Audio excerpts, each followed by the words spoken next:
무릇 흙에 속한 자들은 저 흙에 속한 자와 같고 무릇 하늘에 속한 자들은 저 하늘에 속한 이와 같으니 우리가 흙에 속한 자의 형상을 입은 것 같이 또한 하늘에 속한 이의 형상을 입으리라. 아멘. 이 말씀은 굉장히 깊이 있는, 그리고 우리에게 너무나도 중요한 그 메시지를 담고 있습니다. 44절부터 좀 보면, 육의 몸으로 신고 신령한 몸으로 다시 살아나나니, 육의 몸, 우리 지금 눈에 보여지는 것을 이걸 육의 몸이라고 그러고, 신령한 몸은 영의 부활체로 다시 나게 될 부활체의 몸을 이야기합니다. 그래서 우리가 육의 몸을 신고 신령한 몸으로 다시 살아납니다. 육의 몸을 심는 일이 있어야 됩니다.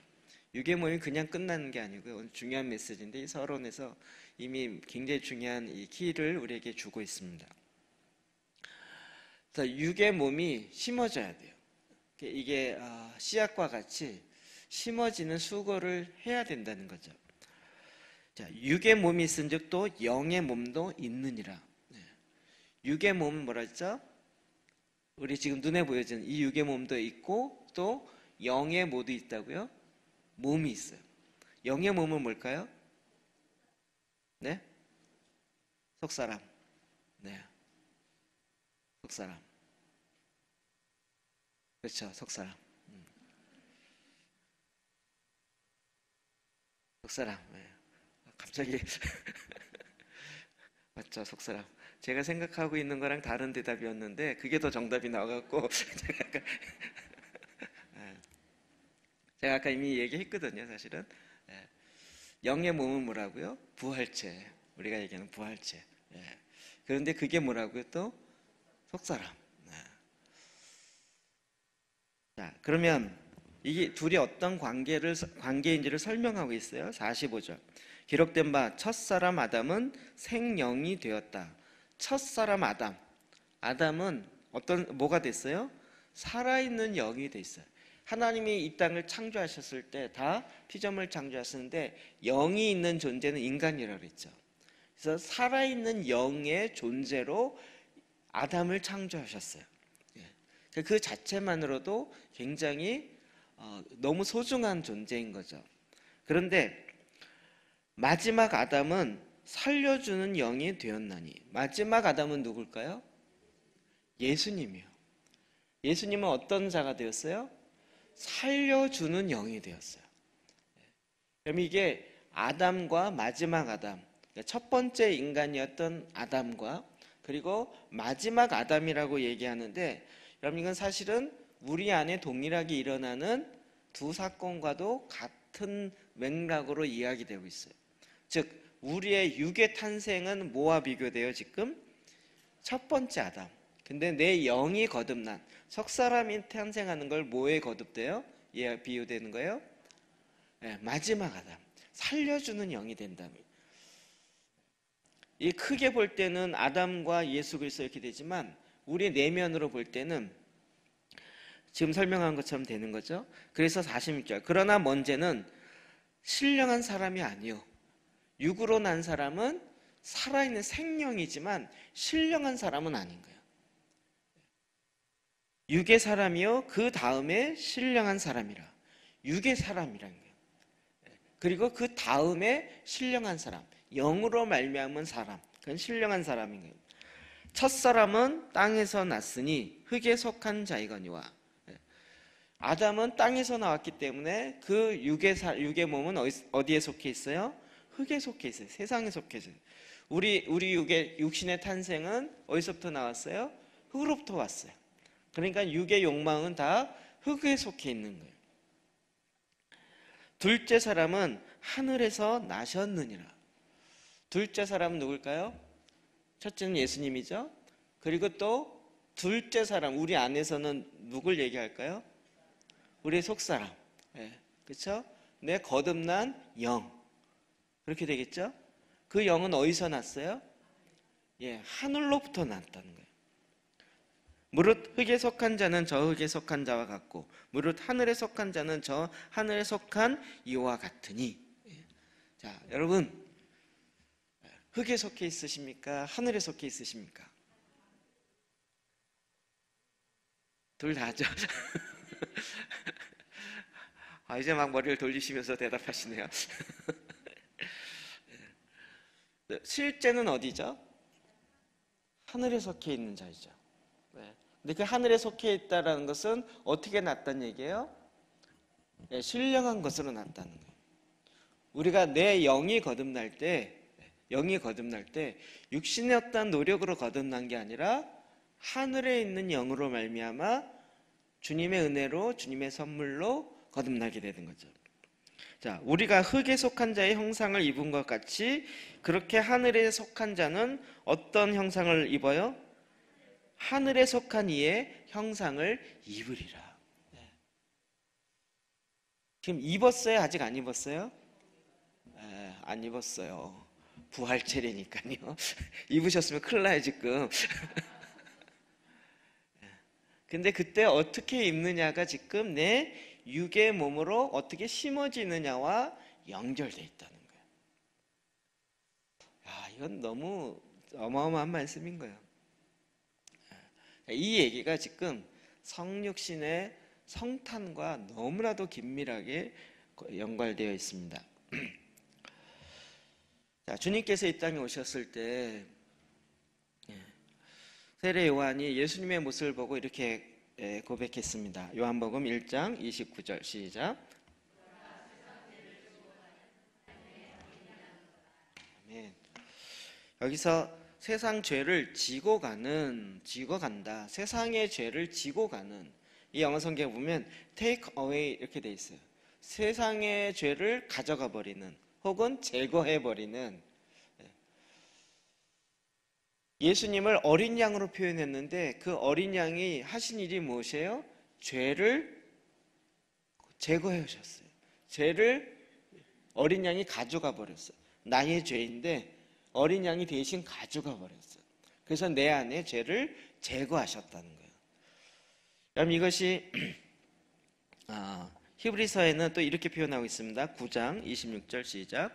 이제 자기를 단번에 제물로 드려 죄를 없이 하시려고 세상 끝에 나타나셨느니라.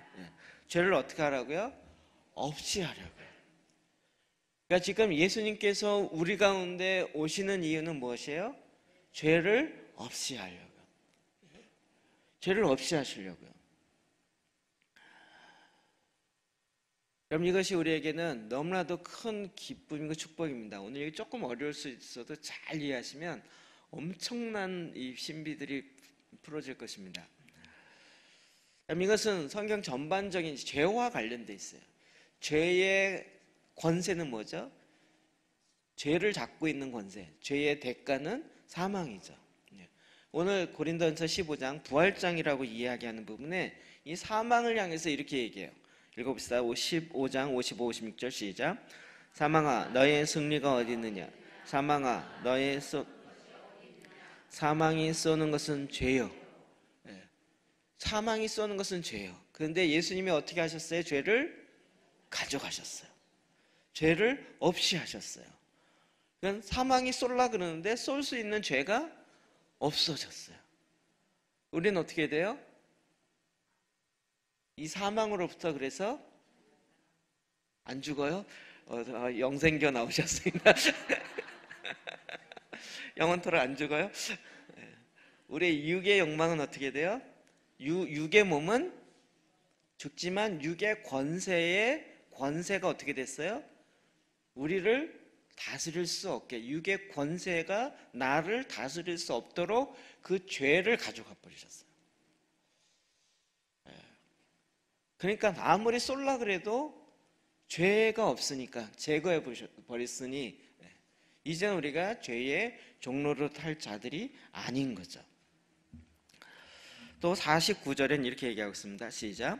우리가 흙에 속한 자의 형상을 입은 것 같이 또한 하늘에 속한 이의 형상을 입으리라.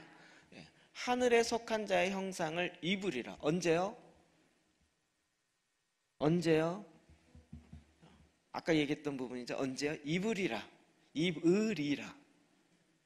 입었다. 아니죠. 입을 것이다. 이게 heavenly man이라는 거야. 하늘에 속한 사람. 그러니까 내 영만 하늘에 속한 게 아니라 내 영의 몸, 그러니까 그리스도의 형상을 온전히 덧입는 그 내세적인 그런 일이 올 거라는 거죠. 자, 이 형상이라는 부분을 우리가 그래서 굉장히 잘 이해할 필요가 있어요. 하나님의 이미지, 하나님의 형상이지만 이것이 현재적 의미와 미래적 의미, 내세적 의미, 현세적 의미와 내세적 의미가 있어요. 우리는 주로 현세적 의미에 굉장히 주로 이해를 하고 있었어요. 그 얘기 뭐냐면 우리는 지금 하나님의 가족이 되었다는 거예요. 하나님은. 빌립보서 볼까요? 3장 20절에서 21절 시작. 그러나 우리의 시민권은 하늘에 있는지라 거기로부터 구원하는 자 곧 주 예수 그리스도를 기다리노니 그는 만물을 자기에게 복종하게 하실 수 있는 자의 역사로 우리의 낮은 몸을 자기 영광의 몸의 형체와 같이 변하게 하시리라. 아멘. 지금 그리스도의 형상이 회복되었어요. 현세적으로는 그래서 어떻게 됐어요? 현재로는 하늘에 속한 자가 됐어요. 하늘의 시민권자가 이미 되었어요. 그런데 그 그리스도의 형상을, 영광의 형상을 형체와 같이 변하게 되는 건 언제예요? 네, 주님이 다시 오시는 날. 그렇죠? 이건 미래적인 거죠. 미래적. 그리스도의 형상이 완전히 회복되어지는 날. 우리가 그 덧입어야 될 하늘에 속한 형상, 이것이 우리에게 지금 기다리고 있다는 거예요. 이것이 이루어지기 위해서 오늘 우리가 어떻게 해야 되냐면 육에 죽을 몸을 갖고 심어야 되는 일들이 있는 거예요. 그래서 데살로니가전서 4장 17절의 하반절에 그리하여 우리가 항상 주와 함께 있으리라. 내 영으로 주님과 함께 있는데 이제 내 속사람이 그리스도의 형상으로 그래서 영의 몸으로 완전히 덧입는 날, 그날이 이제 가까이 오고 있다라는 거죠. 가까이 오고 있다. 하나님의 자녀들은 새로운 하나님의 본성을 받은 자들이에요. 그래서 죄에 대해서는 이제 하나님께서 죄를 어떻게 했어요? 묻어버리셨어요. 죄를 묻어버리셨어요. 이렇게 죄를 가져가고 난 다음에 그 다음에 어떤 일이 일어나야 돼요? 우리는 하늘에 속한 자로 하나님의 신비를 이제 누리게 되는 자가 된 거죠. 그래서 우리가 두 가지를 봐야 됩니다. 첫 번째는 하늘에 속한 자 사람의 신비가 어떤 거냐는 거예요. 하늘에 속한 자의 신비요. 하늘에 속한 사람의 아주 독특한, 성경에서 얘기하는 이렇게 양면이 있습니다. 하나는 시편 8편 4절 5절입니다. 시작. 사람이 무엇이기에 주께서 그를 생각하시며 인자가 무엇이기에 주께서 그를 돌보시나이까. 그를 하나님보다 조금 못하게 하시고 영광과 존귀로 관을 씌우셨나이다. 아멘. 인간을 어떻게 해요? 그러니까 하나님이 인간을 어마어마하게 사랑하세요. 그리고 어마어마하게 귀하게 여기세요. 어느 정도냐면 그를 하나님보다 조금 못하게 하시고, 여러분 이게 영어 성경이 좀 다르게 표현되어 있어요. 그리고 이제 문법에 가장 가까운 그 킹제임스 버전에 보면 하늘의 존재보다 못하게 하시고 이렇게 되어 있어요. 그래서 어떤 성경에는 천사보다 못하게 하시고 이렇게 표현되어 있는 데도 있어요. 그런데 크게 보면 하늘에 있는 존재보다 조금 못하게 하시고, 이게 원문에 가장 가까운 표현이에요. 인간의 존재가 어느 정도냐면 정말 영광과 존귀로 관을 씌운 존재, 엄청난 그런 하나님의 계획을 갖고 저와 여러분을 만드신 거예요. 모든 사람을 다. 근데 성경은 거기만 있나요? 그렇지 않고 또 다른 면을 이야기하고 있어요. 야고보서 4장 14절도 볼까요? 시작.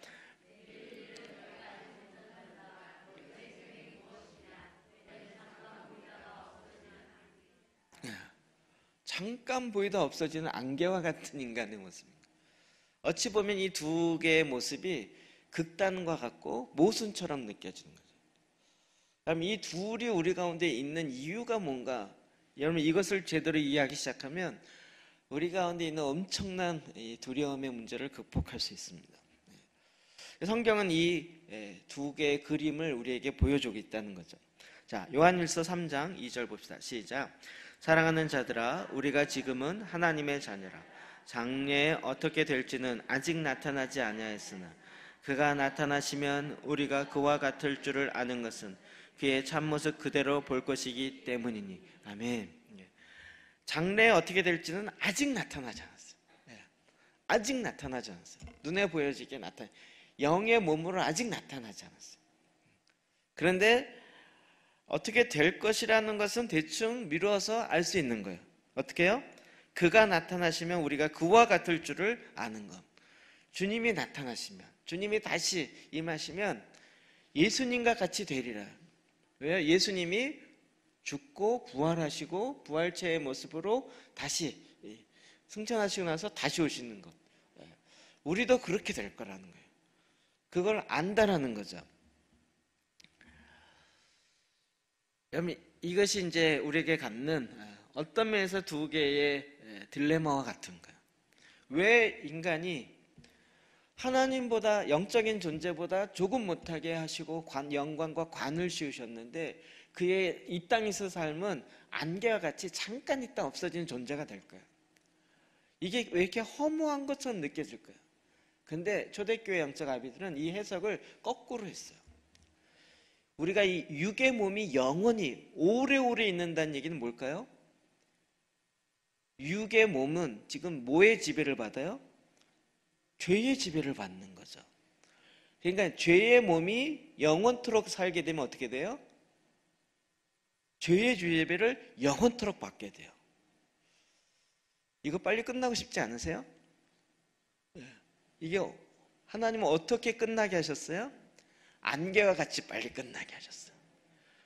악의 통치의 세력이 영원토록 오래오래 가는 게 아니라 이게 빨리 끝나게 하셨어요. 안개와 같이. 이 두 개의 그림이 모순인 것 같은데 갑자기 생각이 좀 달라지시지 않으세요? 그렇다고 빨리 자살해 죽자 이런 얘기가 아닙니다. 죽음에 대한 개념이 다르게 봐야 됩니다.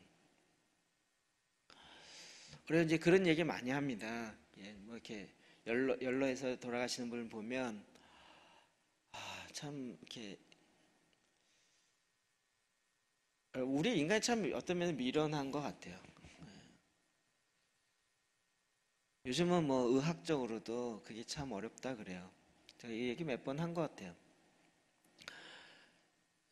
요즘은 이렇게 죽을 수 있는 권리도 없잖아요. 의학적으로 할 수 있는 모든 걸 다 해야 되는 거예요. 진짜 지금은 과학이, 의학이 너무 발달해서요. 어떤 면에서 웬만한 사람은 다 살릴 수 있어요. 그러니까 식물인간 상태로 10년이고 20년이고 계속 갈 수 있는 거예요. 숨 못 쉬면 인공호흡기를 넣어가지고 숨을 쉬게 만들어요. 심장이 안 뛰면 심장을 계속 뛰게 만드는 그런 기술을, 그리고도 안 되면 심장을 갈아요. 그래도 안 되면 인공투석기로 계속 해주면서 그냥 그런 채로 이렇게 소위 말하는 식물인간처럼 살게 만들어 놓을 수 있어요. 그런데 그런 인생으로 10년, 20년을 더 사는 게 과연 축복일까? 그럼 어떤 생각이 드세요? 제가 유언은 안 했지만 앞으로 그 얘기는 반드시 나중에 꼭 할 것 같아요. 혹시라도 갑자기 가는 뭐 이상한 얘기 하지? 뭐 김산 추기경도 그런 얘기 했지만 자기가 위기 상황이 오면 인공호흡기 끼지 말아라. 유언을 하는 거예요. 의학으로 얼마든지 살려내는 게 아니라 이렇게 소위 말하는 연명한다 그러죠. 더 길게 만들 수 있는 거죠. 근데 이제 살아있는 자녀들에게는 그나마도 위로가 될 수 있을지 모르지만 이 죽음에 대한 이 개념이 성경에서 얘기하는 것과 너무 다르기 때문에. 자, 육체는 어때요? 육체는 원래 하나님이 인간을 만들어 놓고 죄가 우리 안에 들어오지 않았을 때 인간은 어떻게 됐을까요? 죄가 인간에게 들어오지 않았다. 그러면 인간은 어떻게 됐을까요? 죽었을까요? 안 죽었을까요? 이해되시겠어요? 죽음은 왜 왔어요? 죄 때문에. 죄가 안 들어왔다면 죽음이 들어올 수가 없는 거죠. 그럼 인간은 어떻게 해요? 그러니까 육체의 몸에서 계속 영혼의 몸으로 계속 가겠죠. 물론 호련히 바뀌는 일은 있을 거예요. 어떤 모습이 될지 모르겠는데 뭔가는 바뀌는 일은 있을 거예요. 그런데 죄가 들어왔어요. 그래서 어떻게 돼요? 죽음이 왔어요.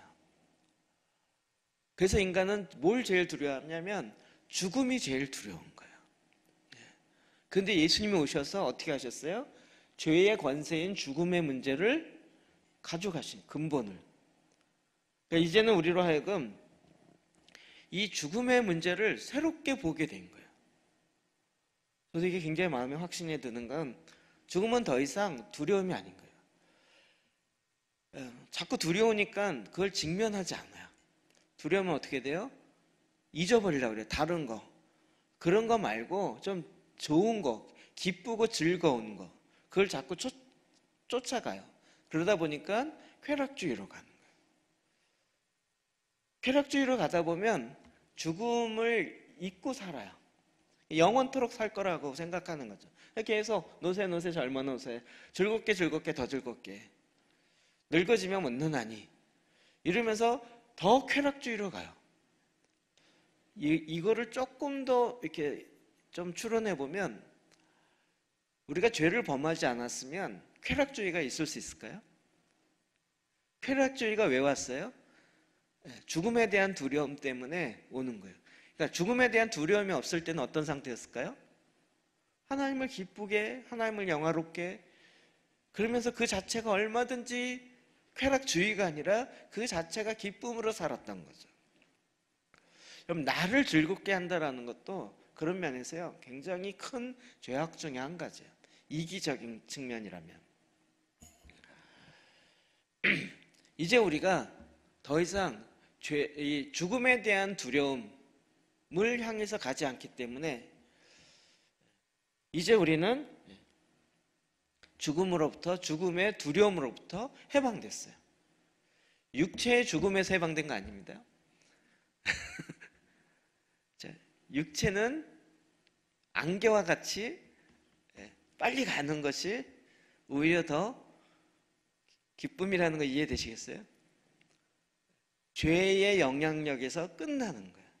죄의 영향에서 끝나는 거예요. 그런데 지금은 우리가 지금 이 상태로 머물러 있다는 거예요. 자, 그 이유가 뭔가? 히브리서 2장 14절부터 15절 또 한번 봅시다. 시작. 자녀들은 혈과 육에 속하였음에 그도 또한 같은 모양으로 혈과 육을 함께 지내심은 죽음을 통하여 죽음의 세력을 잡은 자 곧 마귀를 멸하시며 또 죽기를 무서워함으로 한평생 매어 종노릇하는 모든 자들을 놓아주려 하심이라. 아멘. 예. 우리가 지금 혈과 육에 속한 자가 되었어요. 그래서 그가 누굴까요? 예수님께서 또한 같은 모양, 우리와 같은 혈과 육의 같은 모양으로 오셨어요. 이렇게 하신 이유가 뭐예요? 죽음을 통하여 죽음의 세력을 잡은 자 곧 마귀를 멸하시려고. 죽음의 권세, 죽음의 세력을 잡은 자, 마귀의 권세를 멸하시려고요. 죽기를 무서워함으로 한평생 매어 종노릇하는 모든 자를 놓아주게 하려는.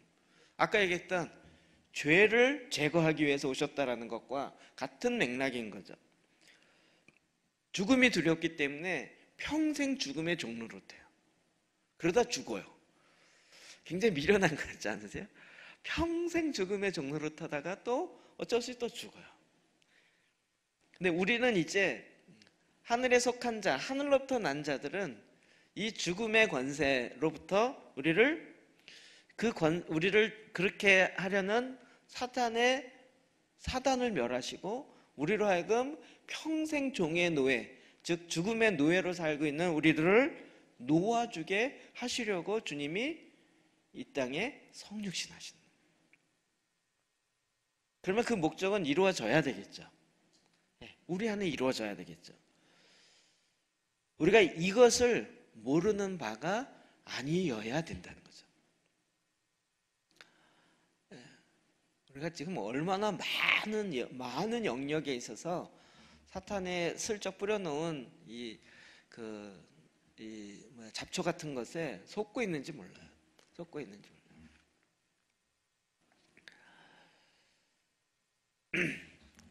이런 사람들이 특징, 어떤 특징도 있는가 또 봅시다. 갈라디아서 1장 10절입니다. 시작. 이제 내가 사람들에게 좋게 하랴 하나님께 좋게 하랴 사람들에게 기쁨을 구하랴 내가 지금까지 사람들의 기쁨을 구하였다면 그리스도의 종이 아니니라. 아멘.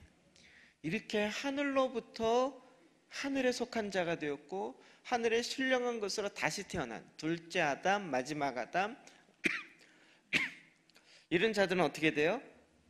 이제 하늘로부터 났기 때문에 이 땅에 육에 속해 있는 자들에게 그것을 기쁘게 하는 자가 아니고 어떻게 해요?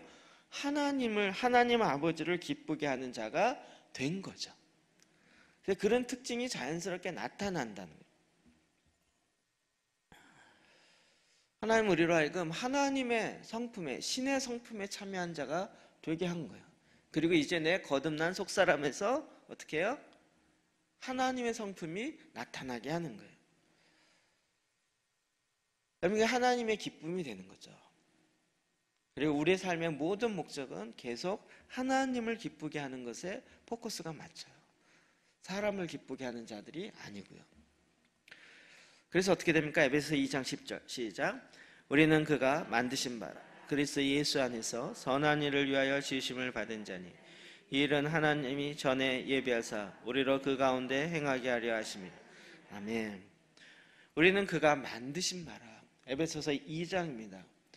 전에는 너희가 이 세상 풍습을 쫓고 어둠의 권세자를 따랐지만 이제는 너희가 하나님의 전에는 이방인이요 약속의 기업에서는 외인이었지만 이제는 하나님의 자녀 약속의 기업을 받은 자. 어떻게 해요? 하늘에 속해 있기 때문에.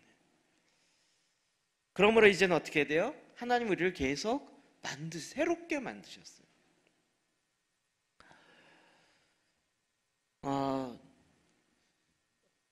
우리를 이렇게 새롭게 만드실 때는 하나님의 갖고 계신 하나님의 계획, 목적이 있겠죠. 그게 무엇이에요? 그리스도 예수 안에서 선한 일을 위하여 지으심을 받았어요. 이 지음은 어떤 지음일까요? 육체적 지음뿐만 아니라 뭐요?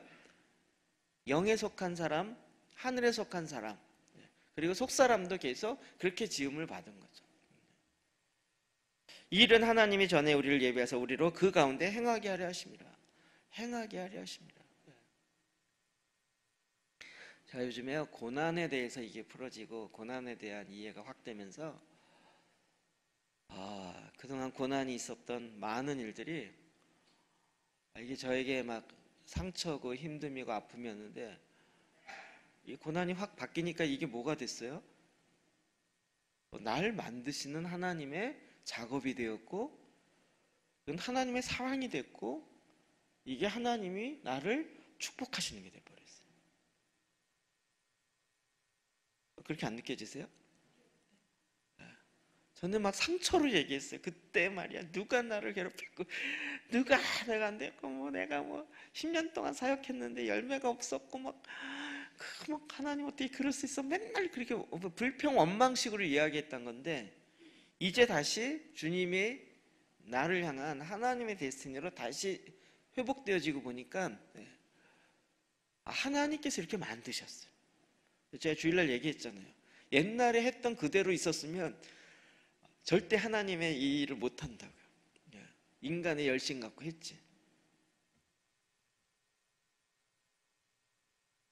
지금도 제가 이렇게 선후배 이렇게 만나서 보면 이게 계속 느껴져요. 저희 자주 만난 목사들 중에 비속은 아닌데 숨겨진 말 같은 거 있어요. 아직 힘이 남았어. 아직 본인이 할 수 있는 힘이 많이 남았네. 우리가 이제 주님이 일하시도록 주님께 내어드리는 일들은 말씀 기도로 돌아가자.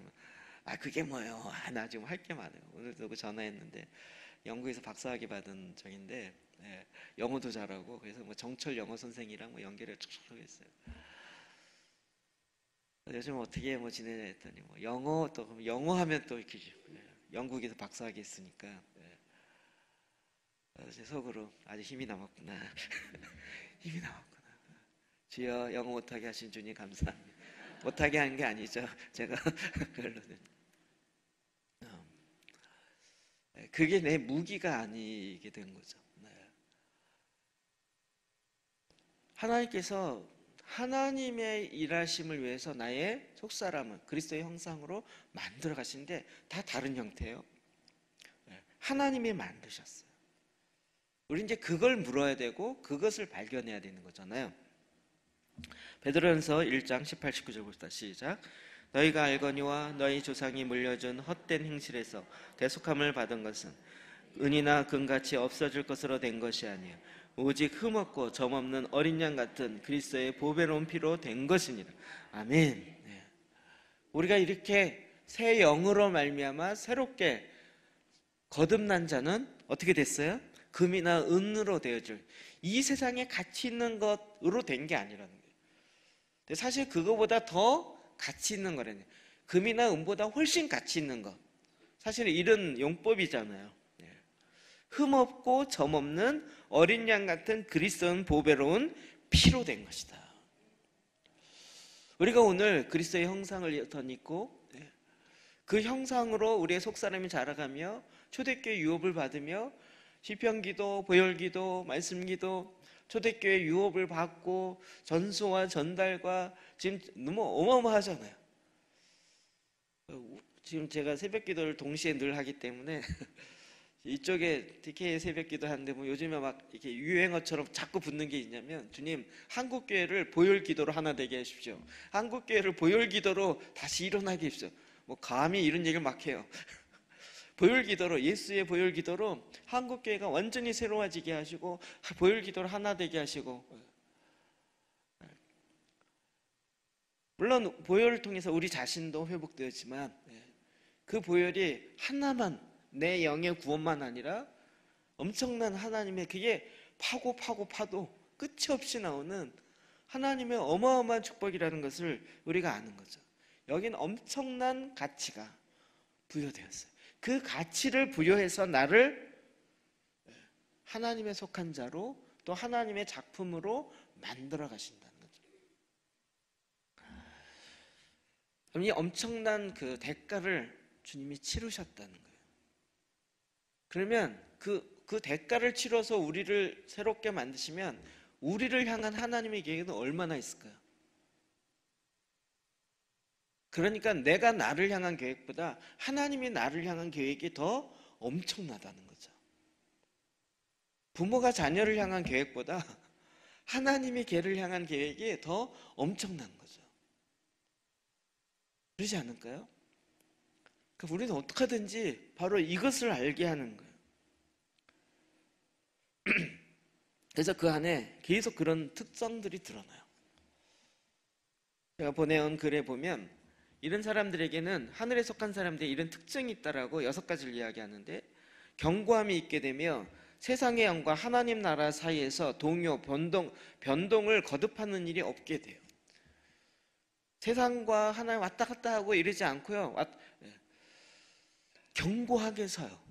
또 이런 사람의 특징은 어둠으로 가득 찬 계획들의 육의 지혜가 아니라 성령의 지혜를 갖게 돼요. 세 번째는 깨끗하고 청결한 마음과 선하고 순전한 양심을 갖게 되며 쉽게 용서하고 원수를 사랑하게 돼요. 네 번째로 그들은 자신을 닫아버리지 않습니다. 즉 나이가 들어가면서 더 제한되며 수축되고 축소되는 것이 아니라 그는 계속해서 넓어지고 확장되며 계속해서 새롭게 하나님의 영과 그리스도의 영으로 채워지고 충만하게 됩니다. 제가 전에 그랬거든요. 전에 목사님한테 목사님 어떻게 50이 넘으셔서 제자훈련교회에서 셀교회로 변화를 시도하셨어요? 통설은 사람은 50 넘으면 자기의 인생관을 안 바꾼다요. 그렇잖아요. 50 넘어가 좀 더 60인데 그러면 이제 퇴로를 준비하고 노후를 준비할 때인데 그때 모험을 해. 20대처럼 그때 모험을 해서 새로운 걸 한다. 이거는 50대 변화된다. 이건 쉽지 않은 일인데 50대 그걸 바꾼다. 이거 어마어마한 거죠. 그런데 저의 이 생각은 무슨 생각이었어요? 인간의 생각인 거죠. 인간의 생각. 오히려 하나님의 사람들은 나이가 들면 들수록 더 넓어져요. 다섯 번째로, 시간의 권위 아래 있지 않고 매일의 일상의 버둥거림과 허덕임 아래 있지 않으며 실패와 무능력에 대한 두려움 안에 있지 않고 늘 더 높은 위치와 지위를 추구하기 위해 다른 사람과 씨름하지 않는 인성을 갖게 됩니다. 하늘에 속한 사람의 특징이에요. 여섯 번째, 더 이상 일상의 슬픔들과 어둠을 묵상하지 않으며 하늘의 곡조와 노래로 가득 찬 인성을 갖게 됩니다. 기록되기를 우리는 그가 만드신 바라, 이 그가 만드신 워크맨십이라 그러는데 하나님이 만드신 바 되었어요. 그리스도 예수 안에서 선한 일을 지으심을 받았다. 이 그가 만드신 바 된다는 게 뭐냐면 그의 노래가 됐다는 거예요. 그의 곡조가, 하나님 나를 어떻게 보면 하나님의 노래가 되게 만들었어요. 우린 계속 뭐 해요? 하나님이 행하신 걸 그냥 노래해요. 노래 막 좋으면 반복해서 막 20번, 100번 계속 따라 하잖아요. 그래도 지겹지 않죠. 그 노래가 너무 좋아요. 그러니까 우리는 계속요 1000번, 10,000번을 내 안에 만드신 하나님의 이것을 계속 노래하는 곡조가 돼버렸어요. 저도 요즘에 이렇게 들어와서 보니까요, 저희 교회 오는 후배나 사람들 만나면 했던 얘기 또 하는데도 재밌는 게 있어요. 이건 100번 해도 재밌는 게 있어요. 그 몇몇 가지 있죠. 우리 교회 지으면서 하나님이 함께 했던 거. 그런 얘기는요 막 신이 나요. 그리고 지난번에 그 이스라엘에서 온 그 형제도, 그래서 이제 그런 쪽에 관심 있는 사람도 그쪽 얘기만 해요. 이거 목사님이 만드신 게 뭐예요? 물어보면 그거 일로 와봐. 1층부터 3층까지 5층까지 쫙 돌면서 요거 내가 만들었고 보면 돼 만들었고 오늘도 요거 와서 고치고 저거 고치고 선 이렇게 나온 거 저것도 이게 또 예배 시간에 막 선 이렇게 흘러가 삐죽하고 읽으면 또 막 그것도 아주 흔들리지 않게 나사로 박아버렸어요. 이런 것부터 시작해서 뭐 5층에 만든 거, 4층 만든 거, 이거 한 거, 밖에 만들어 놓은 거, 뭐 그것만 얘기해도 한 40분은 얘기해야 돼요. 근데 그건요 100번 얘기해도 지치지 않아요. 노래가 된다는 게 뭔지 아시겠어요? 하나님이 행하신 거예요. 나를 그렇게 만들었어요. 난 그 노래가 돼요. 딱 틀면 하나님이 나를 이렇게 만든 게 계속 노래로 나와요. 난 그렇게 만드신 바 됐다. 그걸 계속 10,000번 얘기해도 막 더 힘이 나고 더 자랑이 돼요. 시편 기도가 그런 거라니까요. 하나님이 이걸 이렇게 행하셨어요. 이걸 계속 얘기하는데 얘기하면 얘기할수록 이게 옛날 얘기고 따분하고 지겨워, 나와 관계없는 얘기면 그런데 이게 나의 곡조로 나를 그렇게 만드신 바 되어지고 난 그냥 노래만 딱 틀면 그게 쭉 나와. 나는 그런 존재가 되었다고요.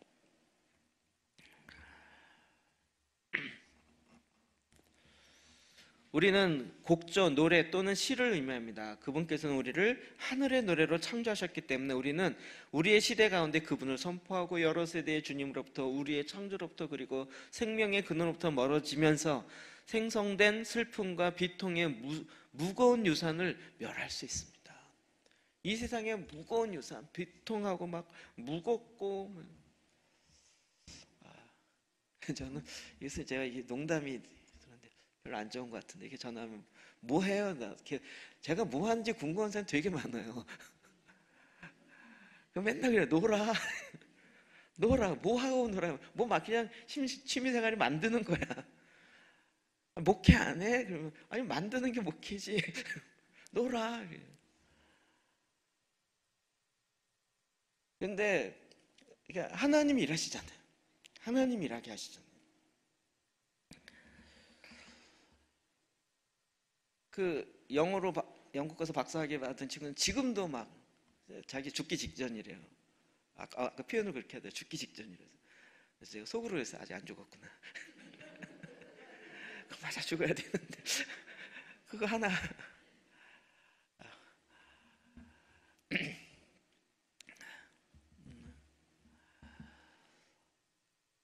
이제 우리가 갖고 있는 막 버거움, 무거움, 그럴 필요가 없더라고요. 그렇죠? 그냥 그건 다 주님과 함께 죽었어. 나는 이제 주님을 기쁘게 하고 주님을 즐거워하고 나는 그분의 노래가 되고 그분의 곡조가 돼서 주님이 일하십니다라고 계속 노래하고 있어요. 주님이 행하신 게 너무나도 많고요. 하나님이 그렇게 만드셨어요. 그래서 하나님의 일하심이 시편의 다윗처럼 계속 그분의 일하심을 노래. 요한계시록 3장 20절 시작. 볼지어다 내가 문 밖에 서서 들으노니. 이게 라오디게아 교회에게 했던 이야기죠. 자, 이게 라오디게아 교회의 문제를 책망하는 것도 있지만 또 하나는 뭐죠? 해결점인 거예요. 야, 너희가 지금 부하다라고 하지만 너희 영의 상태가 가난한 것과 미련한 것과 눈먼 것과 네가 알지 못하냐? 그런데 내가 너의 문을 두들기겠다. 문을 열어. 그러면 내가 들어가서 너로 더불어 먹고 너는 나로 더불어 먹을 거야. 너의 문제 해결은 네가 돈 많은 것 같고 부한 것 같고 뭔가를 하겠다라고 하는 게 아니라 문을 여는 거예요. 마음의 문을 열고 영의 문을 열어서 나를 집중하고 교회 머리 되시고 교회의 주인 되시는 주님 앞에 문을 여는 거죠. 이게 문제의 해결이다라고 얘기하는 거예요. 하나님의 사람들의 특징은, 하늘에 속한 자의 특징은 하나님을 향해 문을 여는 거예요. 하나님을 섬기는 것과 하나님을 노래하는 것에 문을 여는 거예요. 하나님을 예배하는 것이 기쁘고 하나님을 찬양하는 것이 기쁘고 이게 나의 곡조고요. 이 세상에 있는 문제를 쫓아다니고 문제를 해결하려고 다니는 것이 무슨 해결사의 역할을 하는 것이 나의 기쁨이 이제 아니. 하나님이 하라 그러면 해야죠 물론. 히브리서 4장 16절에 시작. 그러므로 우리는 긍휼하심을 받고 때를 따라 돕는 은혜를 얻기 위하여 은혜의 보좌 앞에 담대히 나아갈 것입니다. 아멘. 네. 이제는 우리가 주님의 은혜를 받기 위해서 어떻게 해요? 보좌 앞에 담대히 나가요. 주님께서 문을 두들기시고 주님이 말씀하시는 그 말씀을 받기 위해서 은혜의 보좌 앞에 나가야 돼요. 그러니까 문제의 해결은 주님의 음성을 못 듣기 때문이에요.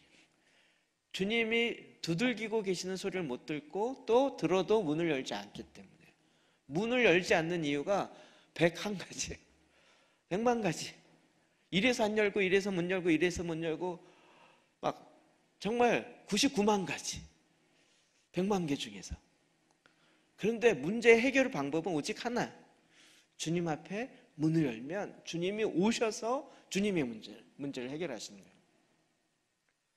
이게 성육신의 가장 핵심이에요. 말씀이 육신이 돼요. 말씀 맞는다 그러니까 우리 이 부분에서 조금 착각하는 경우가 있어요. 그럼 이게 주님을 향한 그 갈망함으로 더 나아가야 되는 거예요. 매해 우리가 새롭게 주님의 말씀이 내 안에 육신이 되어지는 게 그냥 주님 나에게 이렇게 말씀하셔. 여러분 그렇게 아무리 해도 마음속에 안 새겨지는 거 많잖아요. 그냥 정리하는 것뿐이고요. 정말 하나님의 정확한 타이밍에 그 시즌에 딱 주시는 살아있는 생명력 있는 그 말씀들. 그 말씀이 결국 나를 살려요. 그리고 그렇게 임하는 그것이 바로 성육신인 거예요. 그러니까 우리가 지금 성육신의 특히 성탄의 절기에서 성탄절기 뭐죠? 말씀이 육신이 돼서 나타나는 그 말씀이요 내한테 임했어요. 그게 나한테 나타났어요.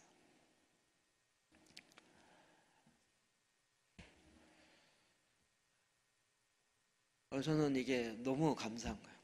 그리고 제가 옛날 같았으면요 전에도 옛날이 아니라 몇 년 전에도 그랬어요. 제사한기도 우와 이거 진짜 성경적 이거 진짜 너무 좋은 거야. 그러면 보따리 싸가지고 아는 사람 쫓아다니면서 이거 너무 좋아 이거 너무 좋아 해 이렇게 돼요. 그러다 기도 재단 만나면서 우와 이거 너무 좋은데 그러면서 그렇게 쫓아다니는 거에 10분의 1밖에 안 했어요. 근데 이제 보혈기도 만나고 그 다음에 요즘 이런 것들은요 10분의 1이 아니라 그거의 10분의 1이 아니라 100분의 1도 안 해요.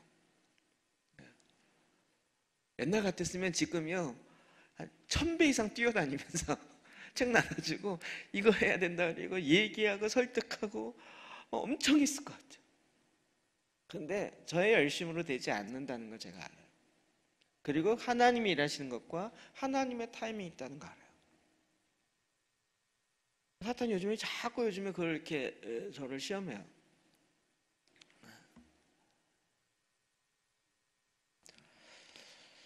시험 얘기는 사탄에게 노출되기 싫으니까. 제가 요즘에 딱 분별이 돼요. 안 해. 딱 안 합니다. 옛날 막 쫓아다녔던 거기에서 이제 와서 좀 해달라는 거예요. 그럼 제가 얼씨구나그로 갈 줄 알았는데 이제 안 가요. 그래서 지난번 한 40분인가 왜 안 오는지 저를 막 설득하더라고요. 한참 듣다가 그래서요 그랬더니 그래서 오라고요. 그래서 아니요 안 가요. 그래서 진짜 안 오신다. 예, 안 가요. 그랬더니 다 끊더라고요. 또 끊는 건 잽싸게 끊더라고요. 하나님께서 지금도 하나님이 일하심에 그 타이밍이 있어요. 자, 또 특징이 뭐가 있냐면 베드로전서 4장 1절 시작. 그리스도께서 이미 육체의 고난을 받으셨으니 너희도 같은 마음으로 갑옷을 삼으라. 이는 육체의 고난을 받는 자는 죄를 그쳤습니다. 아멘. 베드로에 대해서 이야기하고 있어요. 그리스도께서 이미 육체의 고난을 받으셨어요. 주님이 왜 육체의 고난을 받으셨을까요? 우리의 모델이 되려고. 어떤 모델? 육체의 고난을 받는 자는 뭐가 어떻게 돼요? 죄를 그쳐요. 이게 놀라운 신비입니다. 육체의 고난을 받는 자는 죄를 그치죠. 예수님이 육체의 고난을 받은 이유는 죄를 그치기 위한 게 아니라 우리의 죄를 모델이 되게 하신 거죠. 지금 우리 가운데 고난이 많은 건 뭐예요? 죄를 그치게 하려는 거예요. 할렐루야죠. 우리에게 왜 그동안 이렇게 많은 고난이 있었어요? 수많은 죄악들을 그치게 하려고. 그치게 하려고.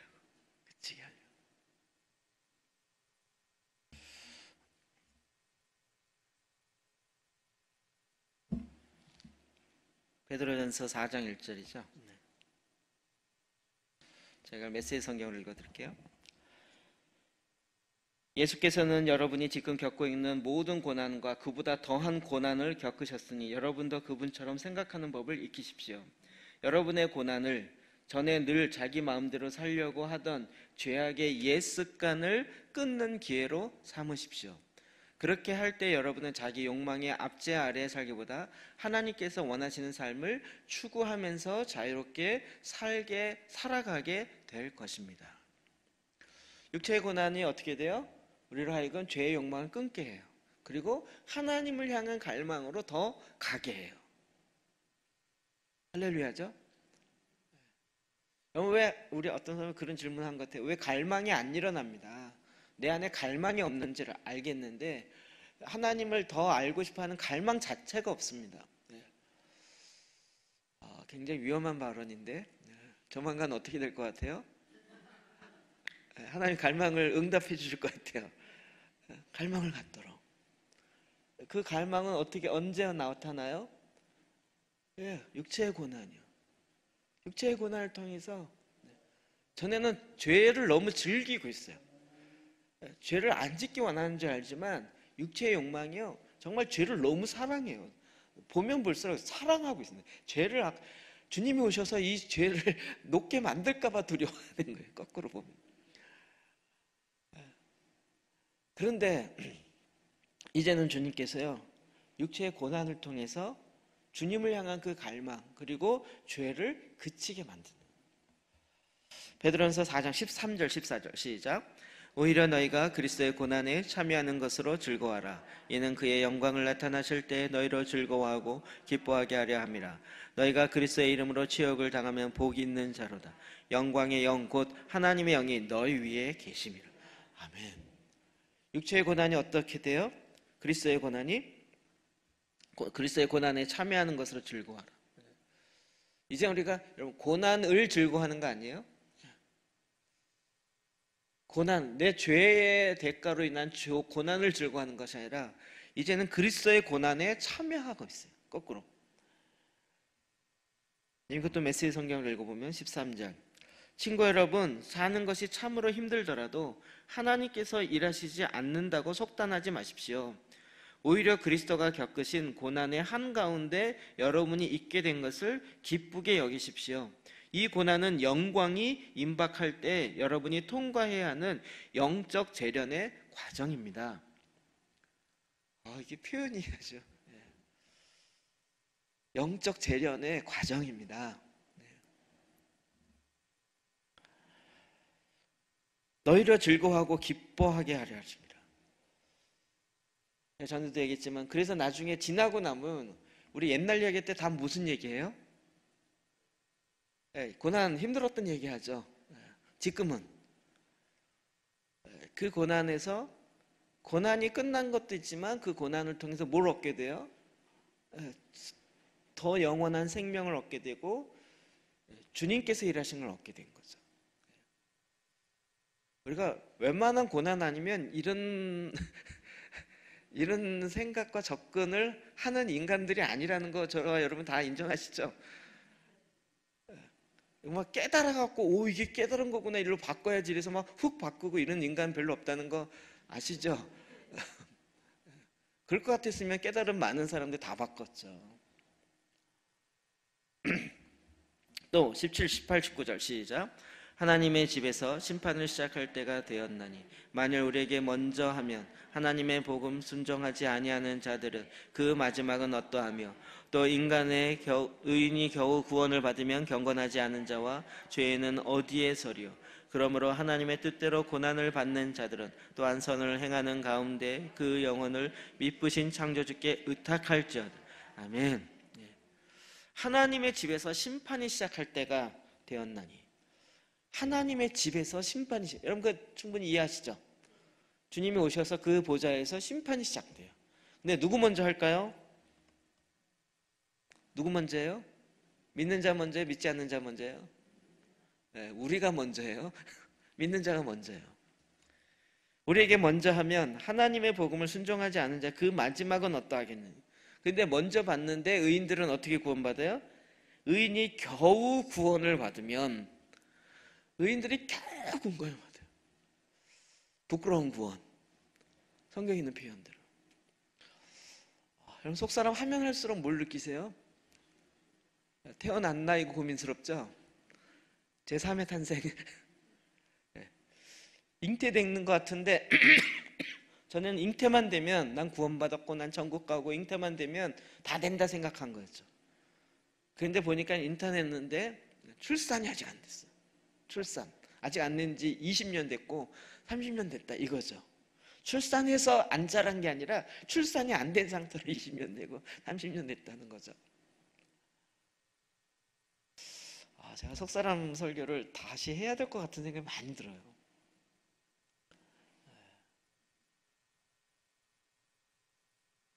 의인이 마땅히 구원한 게 아니라 의인인데 겨우 구원을 받아요.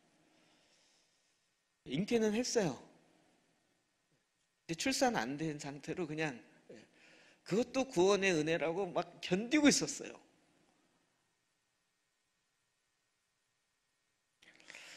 참 우리가 이 구원의 절기를 가는 게 얼마나 지금 막 조마조마하지만 감사한지. 경건하지 않은 자와 죄인은 어디에 서리요. 믿음이 제일 좋았던 사람부터 심판을 받아요. 칭찬받을 때는 막 혼나. 저 사람이 혼나면 나는 막 믿지 않는 사람 보기에 이 사람 교회 너무 잘 다니고 진짜 모든 사람이 모범이 된 것 같은데 주님 앞에서 막 혼나고 있어요. 그걸 바라보고 있는 불의한 자들은 어떻게 지금 이 상황이 연출되는 거예요. 그러므로 하나님의 뜻대로 고난을 받은 자는 또한 선을 행하는 가운데 그 영혼을 미쁘신 창조주께 의탁할지어다. 주님께 의탁해. 주님을 신뢰해요. 더 많이 신뢰해요. 이게 메시지 성경에 이렇게 표현되어 있어요. 하나님의 집에 심판이 시작되었습니다. 우리가 맨 먼저입니다. 우리가 먼저 심판을 받는데 하나님의 메시지를 거절한 자들은 어떻게 되겠습니까? 선한 사람이 가까스로 구원을 받는다면 악한 사람에게는 무엇이 준비되어 있겠습니까? 하나님의 말씀대로 산다는 이유로 여러분의 삶이 힘겨워지거든 당연한 일로 받아들이십시오. 하나님을 신뢰하십시오.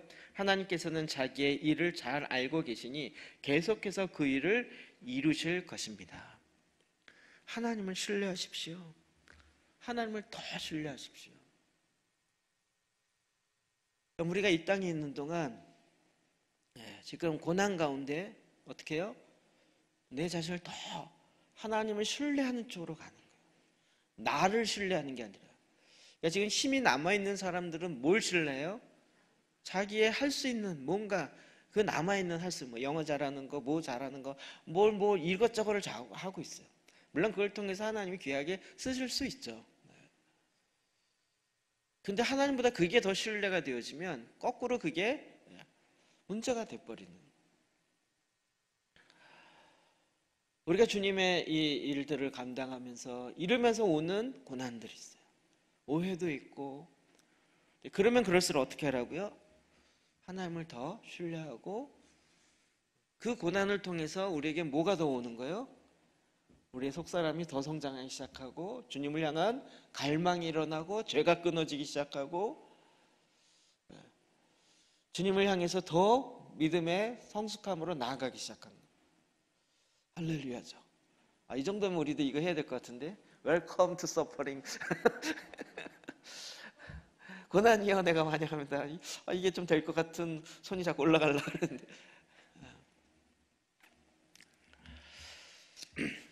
또 베드로전서 2장 21절 시작. 너에게 본을 끼쳐 그 자취를 따르게 하려 하셨느니라. 아멘. 이제는 우리로 하여금 본을 끼치게 했어요. 이게 이제 베드로와 관련된 말씀이죠. 예수 그리스도의 그 고난을 받아요. 주님이 행하셔요. 그리고 주님의 제자들도 그렇게 주님과 같은 그 삶을 살아요. 예수님의 제자들이 주님을 따르다가 나는 이렇게 부자 됐습니다 이런 간증을 하지 않고 주님을 따르다가 다 십자가를 져요. 다 순교당하고 한 사람 빼고. 그들이 그렇게 사는 것을 비참한 삶이라고 얘기하지 않고 오히려 더 주님을 본받는 자의 삶이라고 생각해요. 순교당하는 것이 그들에게 영광으로 봅니다. 내가 주님께 드릴 수 있는 내 가장 귀한 생명을 주를 위해서 드릴 수 있다는 게 얼마나 큰 영광이냐 이러면서 오히려 더 기뻐요. 사도 바울도 이 고난에 대해서 이렇게 얘기합니다. 시작. 우리가 하나님의 나라에 들어가려면 많은 환난을 겪어야 할 것입니다. 아멘. 하나님의 나라에 들어가려면 많은 환난을. 우리가 그런 거죠. 결혼해서 아기를 낳아보시면 아시죠. 임신했으면 그 다음에 어떠한 일이 있다는 거 알잖아요. 많이 그렇게 위로하더라고요. 배불러서 막 힘들면 그래도 배 안에 있을 때가 가장 편할 때야. 기어다닐 때가 그 다음으로 편하고 이렇게 위로하더라고요. 이제 출산과 그 이후에 일어나는 일들 쭉 보면서 이제 한 번 경험이 알게 하는 거죠. 어떤 고난들이 있다는 거 알게 하는 거예요. 우리가 그 하나님의 나라의 그 영역으로 더 들어가려면 많은 고난이 있어야 돼요. 그럼 이거를 피하면서 어떻게 믿음의 성장이 있을 수 있을까요? 고린도후서 4장 11절입니다. 시작. 우리가 살아있는 자가 항상 예수를 위하여 죽음에 넘겨짐은 예수의 생명이 또한 우리 죽을 육체에 이제 이 비밀을 알게 되는 거죠. 육체의 죽을 몸, 육체의 몸을 어디다 내어줘요? 죽음에 넘겨줘요. 죽음에 넘겨줘요. 그러면 어떻게 해요? 예수의 생명이 또한 우리 죽을 육체에 나타나기 시작해요. 나타나요. 생명이 나타나요. 그럼 이게 성탄인 거예요. 말씀이 육신이 되어 우리 가운데 나타난 바 되는 거예요. 저는 하나님께서 정말 이런 축복들을 우리에게 계속 주시는 거예요. 계속 주세요. 여러분 이게 시편 기도하고 보혈 기도하면서 어떠세요? 편하세요? 편하진 않죠. 더 힘들죠. 성경도 읽고 하라는 게 아까 지난번에 뭐라 그러셨더라? 무슨 가장 센 신학교를 만들려고 하셨다 그랬나? 뭐라 하셨죠? 제 표현이 잘 정확하게 기억이 안 되는데. 뭐 되게 힘들잖아요.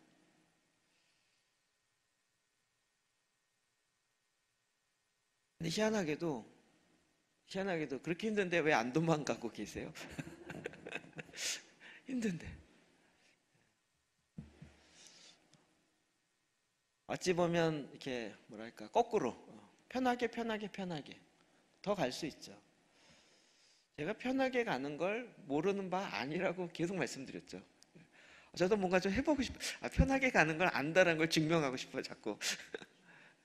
교회 이렇게 증명해서 성도들 편하고 기쁘고 즐겁게.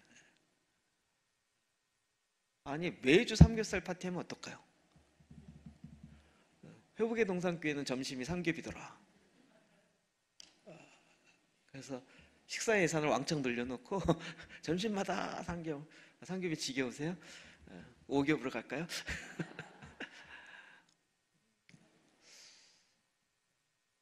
근데 우리 하나님의 사람들이 갖는 이 의미가 달라지는 거예요. 고린도후서 5장 17, 18절이요. 7장 1절까지 시작.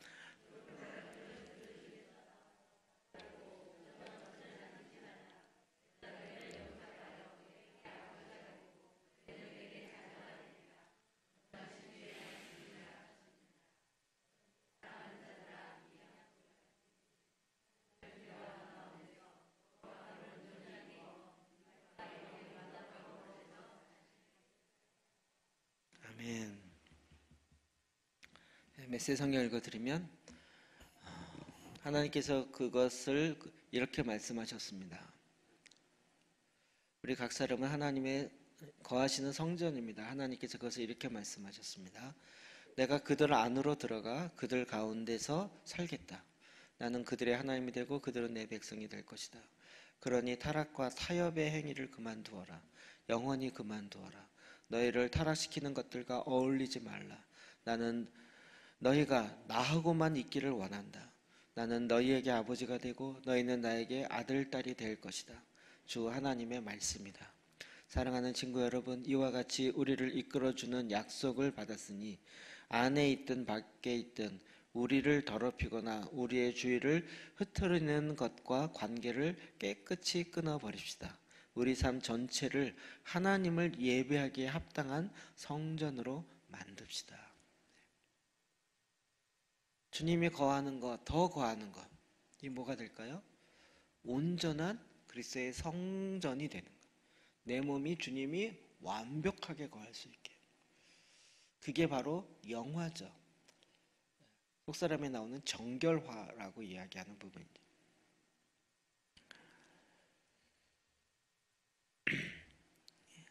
하나님이 지금도 저와 여러분 가운데 계속 우리 안에 있는 이 충돌이 일어날 것이에요. 하나님의 말씀이 육신이 되어 나타나기 직전에 충돌이 일어나요. 그때 해산의 고통을 통해서 말씀이 나타나는 돌파를 가져야 되는 거죠. 그 충돌을 보통 진동이라고 하지만 은혜의 충돌이라고 그러기도 해요. 그래서 이제는 우리 안에 말씀이 육신이 되어 내 삶에 나타나서 그게 나의 노래가 되고 곡조가 되고 나는 그의 만드신 바가 되라가 바로 되기 시작합니다.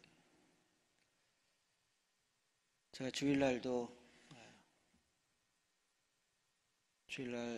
지난 주일날 구원의 절기 앞부분에 하면서 요즘 광야 이야기 계속하죠. 광야. 다음에 광야를 지나며 왜 나를 깊은 어둠 속에 홀로 두시는지, 어두운 밤은 왜 그리 길었는지, 나를 고독하게 나를 낮아지게 세상 어디도 기댈 곳이 없게 하셨네. 광야에 서 있네. 주님만 내 도움이 되시고 주님만 내 빛이 되시는, 주님만 내 친구 되시는 광야. 주님 손 놓고는 단 하루도 살 수 없는 곳 광야에 서 있네. 주께서 나를 사용하시려, 나를 더 정결케 하시려 나를 택하여 보내신 그곳 광야. 성령이 내 영을 다시 태어나게 하는 곳 광야에 서 있네.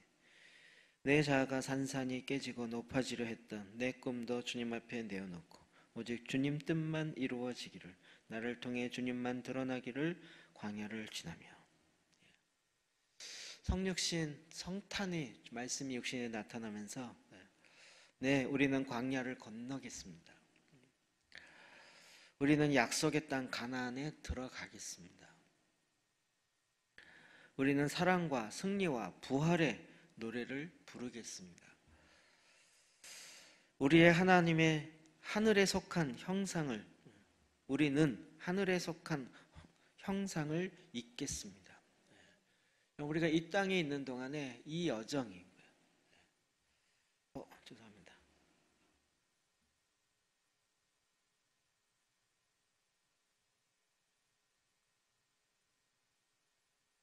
하늘의 천군들과 영원한 노래에 동참하겠습니다. 지금부터 그것을 미리 맛볼 수 있도록 들어가겠습니다. 우리 신랑이신 우리가 사랑하는 예수님께만 붙들림 바 되고 주님께만 나의 마음의 문을 열겠습니다.